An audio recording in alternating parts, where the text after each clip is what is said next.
Welcome to BODS Mayhem Hour, your source for all hard rock, heavy metal, new metal, alternative, punk, horror punk, hardcore, rock, and all local bands with your host, John the Bod, a.k.a. the Bodfather. Hi, everybody. This is Jean-Paul from the rock band Clutch, and you are listening to BODS Mayhem Hour. The views and opinions of the guests do not necessarily reflect the views and opinions of BODS Mayhem Radio Network, its staff, affiliates, or sponsors. Parental discretion is advised. Welcome to BODS Mayhem Radio Network. Hey everybody, welcome to BODS Mayhem Hour. I'm your host, John the Bod, a.k.a. the Bodfather, and as always, I'm bringing you guys awesome interviews. And today I have on the show with me Mr. Jean-Paul Gaster from Clutch. We're going to be talking to him about their new album, Earth Rocker, and they're on tour right now. So, Jean-Paul, how's it going? Quite well. We are in rainy Atlanta today. Ooh. But I think we're going to have a good show regardless. Atlanta's always fun. So, with Earth Rocker, you guys are doing some live shows right now on tour. How are the fans reacting to some of the new music? Earth Rocker has been a very, very good record for us. Over the course of the tour, we've been able to play lots and lots of places. We started in Europe. And right away, the buzz was better than we'd ever received over there.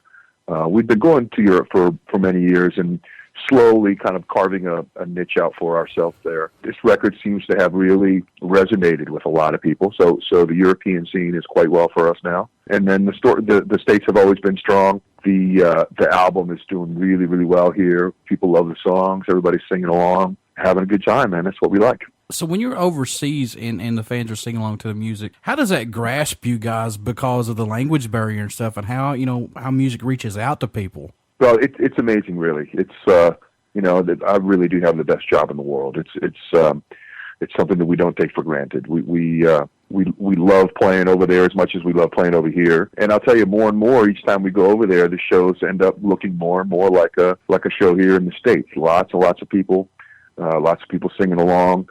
So, there really comes a point sometimes during the night where we could just as easily be in Lexington, Kentucky as we could be in Berlin, Germany. Everybody's there for the same reasons. They're enjoying the music and having a good time, and that's what we're here for. That's awesome, man. I got to say, congratulations to you guys, because you guys have busted your all's asses off since '92. Slowly but surely, you guys have got a big following, and I think that's awesome because I really dig your guys' music. Thank you. Favorite tracks off this new album for you, Jean-Paul? What are some of your favorites to play live? Well, we got into some different things on Earth Rocker. I think one of the things that people think about when they hear Earth Rocker is that for the most part the record is quite upbeat. The tempos are faster than we played and more consistent than we played before. There's always been maybe one or two fast songs on an album.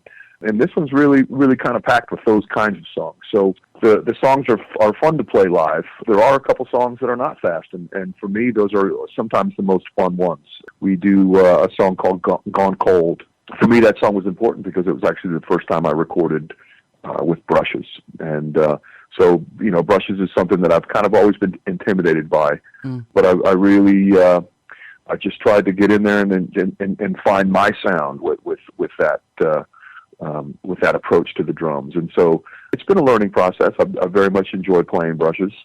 DC Sound Attack is always fun. There's a cowbell jam in the middle of it, and then we at live we'll put another one at the end. And those jams are really, for us, what makes the shows exciting, because it gives us a chance to improvise. We do not set out to do one particular thing every night. It kind of grows very organically. Some nights it works out really, really well, and other nights it doesn't work out as well. But that's sort of the beauty of improvisation. What happens there in that moment stays in that moment, and then the next night it's going to be a completely different thing. How much was the DC movement huge on Clutch when you guys are first coming up? It was an immense influence. We were lucky enough to start a band in a place where there were many different kinds of music going on, and all of those musics were very important to us.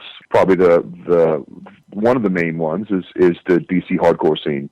And so when we first started going to see shows, we would go see shows like Fugazi and the Bad Brains, and And then later on, bands like Jawbox and other Discord bands too, like Fidelity Jones or Lungfish. And so these were bands that played on a regular basis. They drew big crowds. And so some of those were our very earliest memories of seeing bands. And then the flip side of that was the DC go-go sound. Go-go is a very particular kind of funk that only happens in Washington, D.C. And as a kid, even before I played drums, there would be songs that were sort of local hits, And I can remember very specifically, hearing kids in the hallway singing the songs or making beats on the desk and singing these songs. And it wasn't until I went on tour and really started traveling around the country that I realized that this thing called DC Go-Go really never really made it out of DC. And it was interesting to talk with people about this kind of music, because they would always ask, what is it you're listening to right now? And so for me, those were two really important things. You had the hardcore thing, and then you had the go-go thing. And so really that's kind of where I started playing drums. And then from that, I learned a lot about different kinds of music. DC is still a very vibrant musical place. We get the opportunity to see local bands and national acts that come through there on a regular basis. And the cool part about this is the whole DC movement was also an impact on Dave Brokey from Guar. A lot of people don't know that. Yeah, absolutely. And in fact, I can remember having a very interesting conversation with Dave Brokey shortly before he passed about being a punk rocker, about coming to DC and seeing Minor Threat and seeing the Bad Brains in the very early 80s. And it was interesting to listen to his stories and his take on what was going on. It really was a very rich musical community, and some important stuff happened in that time. So what do you hope the fans take away from the Earth Rocker album? Well, I think one of the things we really set out to do was to try to make a record that would be something that you could listen to from beginning to end. And many bands don't do that these days. Mm-hmm. It's difficult to find bands that can write songs consistently, and not only that, but be able to arrange a record in a way that keeps the listener interested, keeps the listener captivated. And that's really what we set out to do. We wanted to make an album. The Earth Rocker has 11 songs on it. We made a conscious effort to keep the record short. We cut some songs, and they ended up being B-sides, and it wasn't because they were bad songs. It was really about condensing the material down to its most potent form, and that mentality kind of permeated the whole recording process, whether it was the actual writing of the songs, to the recording of the record, all the way to finally the mastering and assembly of the record. We really wanted to keep that flow of energy consistent. So do you think that some bands just rush to put albums out there and not really take their time to put their best effort forward on that album? Well, I can't really speak for other bands and, what their mindset is. I do know that, we listen to a tremendous amount of music, and we listen to music that doesn't necessarily sound like Clutch, and I think that's really important. So many bands out there only listen to whatever their specific genre is, and after a while, you're not really playing music. You're more playing a part. You're playing a role in what you think this music is supposed to be. And we, from the very beginning, I think we always stayed away from that. We were a band who played with a lot of hardcore bands early on, but we weren't a hardcore band. We were listening to Son House and Lightning Hopkins and the Meters and John Coltrane, and all those things make up who we are as a band. That the musics that come out are really reflections of what we listen to. So what can fans expect at a show from Clutch? And shame on you guys if you haven't got to see them, because they really do put on a great show. Well, the live show is really where we are most comfortable. It's what we've done best. Hopefully we still do that best. We really very much try to put together a show that's an honest musical experience. We don't play the same set list every night. Neil does not say the same things in between the songs. We do not have wardrobe changes. We don't carry around a lot of production. Really, the whole show revolves around the music and the performance. We take turns making the set list every night, which actually reminds me, tonight is my night, so I need to make a set list. But that gives us the opportunity to try a wider variety of songs. I think, once we've been on the road for quite some time, we have 50, 60, 70 songs sometimes that we pull from. And that keeps it exciting for the band. And if it's exciting for the band, it's going to be exciting for the audience. Nothing's worse than going to see a band that sort of just phones in the performance, says the same silly things in between the songs. For me, that's not rock and roll. That's more like a school play. I agree. And if that's interesting to you, that's fine. But that's really not where we come from. I totally agree with you, because you don't want to go see the same show and hear the same stuff. And, it's just, you're right. It's just not playing rock and roll. It's not hit. That's right. We're fortunate enough to have people who want to come out and see the band. And for that, we are grateful. So we try to provide them with an honest show. What really happens on stage is really what's happening on stage. And, some nights work out better than others. There's always going to be some kind of energy that happens that night that is particular to that venue, for that audience. And the audience can leave knowing that what they saw tonight will not happen tomorrow night, and it didn't happen last night. It was specific to that place. And the crowd very much plays a role in that too. We feed off the energy of the crowd. There's nothing better than seeing a row of folks out there just smiling and having a good time. For me, that is the most inspiring thing there is. So when you're behind the kit and you're seeing all this, but you're hearing the fans sing along with Neil, man, how's it feel for you guys? It's amazing. It really is amazing, and it's something for me anyway that becomes even more special as the years go on. It's amazing that the music that we make can be appreciated by such a wide variety of people, and we're very thankful for that. Since it's the digital age, do you think it's hurt bands, or do you think it helps bands to get their music out there a little bit more? Well, it's kind of a double-edged sword. In the early days of file sharing and all these kinds of things, I think there was a large percentage of people who might maybe download a record or have their friends send them a copy of the album, and then ultimately that person, hopefully they're a fan, and they're going to go buy the album. And I think that held true for some years. More and more, though, the mentality out there is that music should be free. And as a working musician, it's very difficult to make a living at doing what we do. We've never been able to make a tremendous amount of money off of albums, but the idea is you have to sort of find different avenues of income. Some of that money comes from touring. Some of that money comes from selling records. Some of that money comes from merchandising. There's not just one way to make money.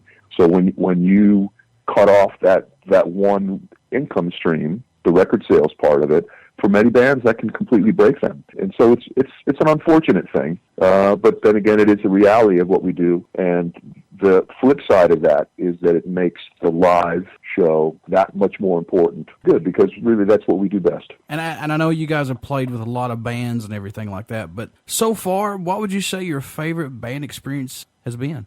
Well, we've had the opportunity over the years to play with many and many of my very favorite bands. I have to say, though, that touring with Motorhead is probably one of the most inspiring things I've ever seen. Wow. Yeah. Those guys are true to who they are. Lemmy is a badass at any age. He really commands that band and his sound, and man, it was just so inspiring to see him play those songs with such conviction. Here's a guy that's been doing it since the beginning of time, and he still gets up there, and he means everything that he says and everything that he plays. And so for me, that was one of the most inspiring tours that we've done. What's it mean to you, or Neil, or the rest of the guys, when fans come up to you after the show, previous to the show, or emails saying that, hey, your music has pulled me through a dark time, it's gave me inspiration? How's it feel? Well, again, it's something that we don't take for granted. And when you're writing the song, you never know how that song is going to affect people. And different people latch on to either different lyrics or different sounds. And, for us, it's a very humbling experience to have somebody say, hey, I went through a hard time and your music helped me do this. Or even on the flip side, hey, my buddies and I, we went rock climbing and we listened to your self-titled record the whole time. So, the music really kind of provides a soundtrack for life. Sometimes those are good experiences. Sometimes those are sad experiences. But, the music is always there. And we're grateful that people can find some value in it and appreciate it. Now, you guys are going to play, too, the Download Festival again this year, and plus you're going to be playing the Rock AM Ring. Those are big ass festivals. Yes, sir. And we're excited about it. You know, we have a good time at those festivals, and I think part of the reason for us that we enjoy them so much is that, you know, we've been doing this for so long. We don't sound like any of the other bands. We don't look like any of the other bands. We don't act like any of the other bands. We kind of roll into a place like that, and we kind of stick out like a sore thumb in a lot of ways. But I think for us, that's been advantageous. You know, people see us doing what we do, and for them it's completely alien. It's something totally different than what happened, you know, maybe the previous evening or what's getting ready to happen later in the evening. We have a great time, and a lot of times there's some really good bands on the bill, so, you know, that's exciting too. We get to go see maybe some stuff that we hadn't seen before, or you know, check out some new stuff. I tell you, like last year we were in Europe, and we did a festival in Belgium, and Twisted Sister was on the bill. And as a young man, I was not particularly much of a Twisted Sister fan, but I went and watched those guys, and it was pretty amazing. It's the original lineup, and those guys are up there playing those songs, and they play them with conviction, and they play really, really well. That's a bunch of good musicians, and so you never know what you're going to see. That's awesome. Jean-Paul, I just want to say this before I let you go. Thank you guys for your music. When I got to see you guys in 2012, Black Label Society, watch you guys play, and I'm not saying this just because you're on here or anything like that, but when I saw Neil up on stage, getting the crowd's attention, he is so much of a storyteller and a musician, it's not even funny. So thank you guys for your music, man. Thank you very much. 50,000 Unstoppable Watts is one of my favorite songs, and Abraham Lincoln is my all-time favorite song by you guys. I'm glad somebody finally somebody took that and ran with it and told the story about John Wilkes Booth and how much of a tyrant he was, and so kudos to you guys for that, man. Beautiful. I love it. Thank you. How can people stay in touch with you guys? How can they do that? Well, we do all the usual stuff. We do have a website that's been up there for many years, and that website is very comprehensive. It's got a lot of sort of archival kinds of stuff on there, and then of course we do all the normal regular sort of Facebook and Twitter and Instagram. You know, all that stuff's really important, and for many years we didn't pay attention to it as close as we should have. But now, you know, it's very much a part of how we get the word out to people. It is. Social media has really took off. And it's crazy on how it's took off too. You know. Yes. Before I let you go, will you care to do a promo for my show? Certainly. Hi everybody, this is Jean-Paul from the rock band Clutch, and you are listening to BODS Mayhem Hour. Everybody stick around, but you only hear these interviews right here on BODS Mayhem Hour. Thanks, Jean-Paul. Thank you.